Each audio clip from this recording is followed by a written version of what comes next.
아니 그럼 사라는 왜 하나님께서 주시는 이 약속의 말씀에 대해 이렇게 부정적으로 그것을 반응하는가? 왜 비웃어버리느냐? 대답 간단합니다. 지금 하나님이 너무 오래 기다리게 하셨고요. 그리고 또 이 아브라함과 사라 부부 입장에서 자기들이 아이를 갖기 위하여 할 수 있는 모든 노력은 다 한 상태예요. 여러분 그거 아시죠? 그 대리모 사건이라고요. 이제 이 사라가 기다리다 안 되니까 무슨 꼼수를 씁니까? 자기 여종 하갈을 남편에 줘서 그렇게라도 아들을 얻겠다라고 할 정도로 그렇게 사라가 자기 나름대로는 좋지 않은 방식까지 동원해서 아이를 얻기 원했습니다. 그래서 아브라함이 이제 이 아들이 이게 하나님이 약속하신 그 아들인가 보다 그렇게 믿고 그 아이를 잘 키우고 있는데 하나님께서 수년이 있다가 하나님께서 나타나셔가지고는 그 아들은 약속의 아들 아니다, 그 잘못된 방법이다 이래버리니까 이 얼마나 지치겠냐고요. 이런 식으로 아브라함과 사라가 자기들이 할 수 있는 모든 방법은 다 동원했지만 그게 오히려 덧나가지고 자기 종에게서 그 하갈이라는 여종에게서 업신여김을 당하는 수모도 당하고 이러다 보니까 이제 그 기다림을 실패하면 그 사람에게 자존감이 낮아지는 증상이 나타나더라. 제가 본문을 보면서 느낀 느낌이거든요. 오늘 본문에 보면은 아까도 봤지만 사라는 지금 자존감이 굉장히 낮아져 있습니다. 하나님의 어떤 약속의 말씀도 이게 희망으로 들려지지가 않는 거예요. 내게 무슨 즐거움이 있다고. 이게 참 마음 아픈 거 아닙니까? 여러분 이렇게 하나님의 약속의 말씀이 기다림에 실패하면요 우리 인생이 초라해지기 쉽고 우리 인생이 초라해지는 걸 방치해 놓으면 하나님의 말씀이 그냥 막혀버려요. 날 뚫고 들어오지를 못해요. 비웃어버리는 거예요. 제가 오늘 이 설교를 열심히 전하고 나면은 이제 이따가 찬양 부를 때 어떤 분은 막 격하게 반응해요. 말씀이 자기를 통과한 거예요.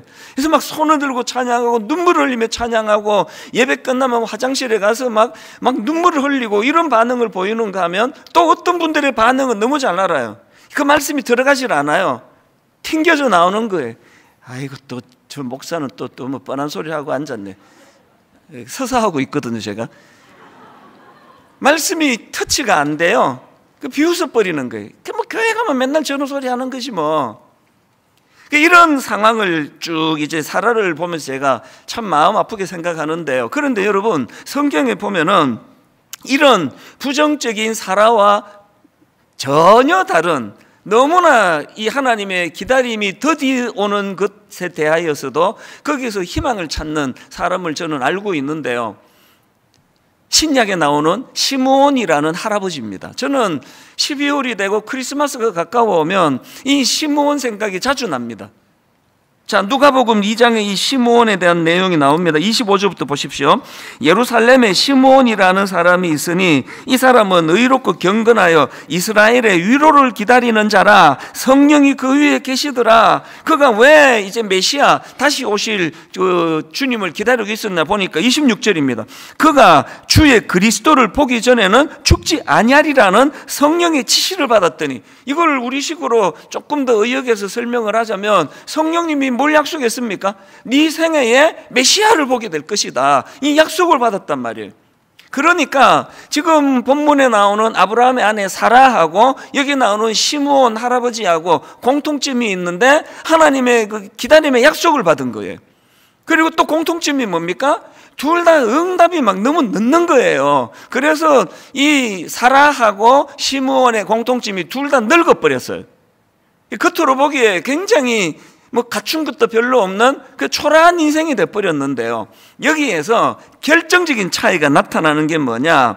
시므온은 비록 겉은 나이가 들고 초라해지고 그것 때문에 갖춘 게 별로 없는 존재라 하더라도 시므온은 한 번도 그것 때문에 자기가 초라해진 적이 없습니다. 약속의 말씀을 기다리는 것 때문에.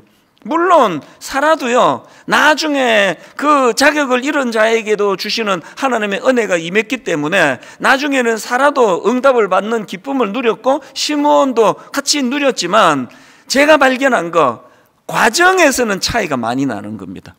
여기 지금 예수 그리스도를 영접하고 하나님의 자녀가 된 사람, 그 마지막 결과는 다 똑같습니다. 차이 안 납니다. 믿음 더 좋은 거, 믿음 좀 약한 거 차이 없습니다. 주님은 다 우리를 구원해 주시거든요. 그런데 똑같이 예수를 믿어도 과정에서 삶의 차이는 너무 많이 차이가 나더라는 거예요. 여러분, 저와 여러분 모두가 다 이런 하나님의 약속을 기다리는 사람들 아닙니까? 그러면 우리 앞에 두 갈래 길이 있는 거거든요. 하나는 사라가 걸어갔던 길이에요. 그 더디 오는 응답 때문에 늘 우울하고 자기 자신의 자존감이 낮고 나는 응답을 못 받았다, 그런데 나한테 즐거운 게 하나도 없다, 그렇게 우울한 길이 있고요. 시므온처럼 응답이 안 되는 그게 오히려 이분의 비전이에요. 하나님의 기다리라고 하신 약속은 반드시 응답이 된다. 그래서 연세가 드신 어른들, 나는 나이가 좀 많이 들었지만 내 생애에 가장 좋은 건 아직 안 왔다, 이게 얼마나 놀라운 희망입니까? 저는 분당 우리 교회가 젊은 청년이 많이 모이는 교회라는 거 되게 감사합니다. 그리고 청년들이 꿈을 갖고 달려가는 그런 많은 청년들을 보면서 얼마나 제가 하나님께 감사합니다. 그러나 저는 또한 이제 이 가정을 위하여, 교회를 위하여 이런저런 맡겨진 일 때문에 충성을 다하시고 연세가 드신 우리 어른들이 이 교회에 저는 많기를 바랍니다. 우리 어른들이 이 교회에서 꿈꾸기를 바랍니다. 시므온처럼 아직 응답되지 않은 그 어떤 것을 놓고 오히려 이것이 내게 희망이다, 내 인생에 가장 좋은 것은 오지 않았다, 이렇게 감격하며 기다리는 시므온의 길로 나아가는 어른들이 많이 모인 교회가 되기를 바랍니다. 이게 사라와 시므온의 결정적인 차이라는 겁니다. 그래서 저는요, 오늘도 하나님 앞에서 기다리다가 사라와 같이 지치신 분, 응답이 너무 늦어지는 바람에 마음이 낙심이 되고 내가 초라해지고, 그래서 이 초라한 걸 또 방치했더니 말씀이 더 이상 나를 통과하지 못하는 이런 아픈 상황에 놓여 있는 분들이 계시다면 여러분, 그 방치하시면 안 됩니다. 그거 반드시 뚫어내야 돼요. 그래서 제가 오늘 이렇게 기다림에 지쳐 초라해질 때 우리가 해야 되는 두 가지를 여러분들에게 좀 전하고 싶은데요. 여러분, 기다리다 지쳐 초라할 때는 이때가 어떤 때라고 인정해야 되는가 하니까 지금이야말로 약속의 말씀을 상기해야 될 때예요. 약속이 너무 더디 오는 바람에 하나님의 약속의 기다림에 실패하고 마음이 우울하고 자존감이 낮은 분 계시다면 여러분, 지금이야말로 이 약속의 말씀을 상기할 때예요. 그 말씀을 더 가까이 붙잡을 때입니다. 하나님의 이 약속의 말씀, 사실 여러분, 이 말씀은 사라 입장에서는요, 이게 뭐 그냥 이게 한두 번 하신 말씀이 아니잖아요. 수없이 반복해서 주신 말씀이거든요. 바로 그 앞에 17장에서도 또 말씀해 주셨습니다. 바로 얼마 전에도 창세기 17장 19절에서 하나님이 이르시되 아니라 내 아내 사라가 내게 아들을 낳으리니 너는 그 이름을 이삭이라 하라. 아니, 최근에도 이 말씀을 주셨는데 이거를 잘못 들으면은요, 지금 그 장막 뒤에서 이거 숨어서 그 얘기를 듣던 사라 입장에서는 또 이제 이게 부정적이 될 수 있잖아요. 아니, 뭐 새로운 게 하나도 없네, 뭐 뻔한 이야기, 이거 지난번에 했잖아 그거. 이게 내가 어떻게 위로가 되겠냐고. 그런데 여러분, 여기에서 우리가 교정해야 될 중요한 생각에 오류가 있는 거예요. 하나님의 말씀은요, 우리가 낙심이 되고 지치고 힘들 때 어떤 대단한 어떤 누구를 찾아가서 머리 내밀고 막 그냥 기도해 달라고 하는 것보다, 어떤 몰랐던 뭐를 깨닫는 것보다 우리가 이렇게 침체가 되고 지치고 초라해지면은 가장 기본으로 돌아가는 거예요. 한 구절 묵상, 내년에 온 교회적으로 이거에다가 우리가 지금 또 수준도 더 퀄리티도 높이고 지금 여러 가지로 준비 중인데요. 여러분, 마음이 지치고 낙심이 되면 가장 기본적인 거, 하나님의 말씀을 다시 회복하고 말씀을 상기하는 그런 여러분들이 되시기를 바랍니다. 이게 첫 번째예요.